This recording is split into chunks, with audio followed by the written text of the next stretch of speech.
সামনে তো জ্বর হাপটের দিন আসতেছে, গড়টা বান্ধা বান্ধা না নাকি একবারে নর্মাল হয়ে গেছে, একবারে ডগর মগরি হয়ে গেল রে। আব্বা কি হলো?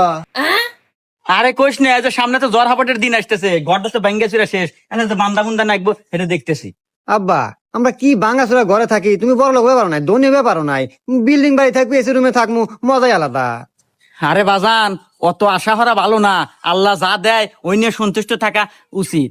ও আচ্ছা আব্বা, এই নাও। কি এটা? ওই আজকে পরীক্ষার রেজাল্ট দিছে আমার। ও কিরে, তুই মাত্র 33 নাম্বার পায় টেনে টেনে পাস করছু। ইস, আমার কত আশা আছিল তুই ভালো হয়ে পড়াশোনা হয়ে এ প্লাস পাবো, আমার মুখ উজ্জ্বল হয়ে যাবো।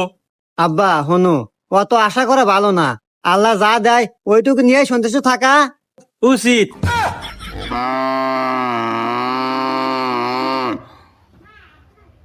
আব্বা তাহলে সন্তুষ্ট থাকো। বাইগান।